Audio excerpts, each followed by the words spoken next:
আলেমগণ যখন আল্লাহর হুকুমে জান্নাতে রওনা হবেন, তখন আলেমগণের জান্নাতে যাওয়ার পথের পাশে কিছু গুনাহগার মুসলমান দাঁড়িয়ে থাকবে।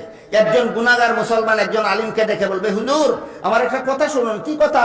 আমি দুনিয়াতে আপনাকে মহব্বত করতাম, প্রমাণ এক গ্লাস পানি পান করাইছিলাম, প্রমাণ এক গ্লাস পানি পান করেছিলাম। এখন কি হয়েছে? কই এখন আল্লাহ আমার গুনার কারণে হুকুম দিয়ে দিছে জাহান্নামে যাওয়ার জন্য। আল্লাহ রাসূল বলেন, আরেকজন গুনাহগার মুসলমান জান্নাতে যাওয়ার পথে আরেকজন আলিমকে ডাকবে, ডেকে বলবে, হুজুর আমার একটা কথা শুনে দেন। কি কথা তোমার? আপনাকে আমি দুনিয়াতে মহব্বত করতাম, প্রমাণ একদিন উজুর পানির ব্যবস্থা করে দিয়েছিলাম।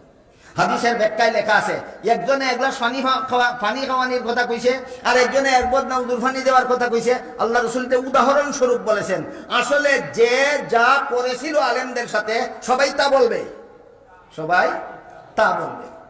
কিন্তু আল্লাহ আমার গুনার কারণে হুকুম দিয়া দিয়েছেন জাহান্নামে যাওয়ার জন্য।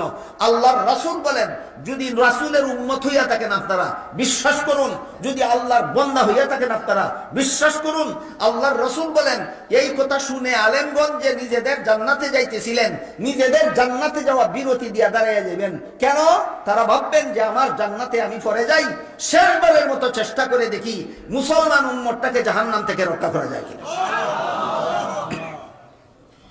আল্লাহ রাসূল বলেন, আলেমগণ নিজেদের জান্নাতে যাওয়া বিরতি দিয়া দাঁড়িয়ে যাবেন, দাঁড়িয়ে আল্লাহকে বলবেন, আল্লাহ এই লোকটা ঠিকই বলেছে, আমাকে মহব্বত করতো এই জন্য এক গ্লাস পানি পান করাইছিল দুনিয়াতে, এর বেশি সুযোগ ওই হয়েছে না।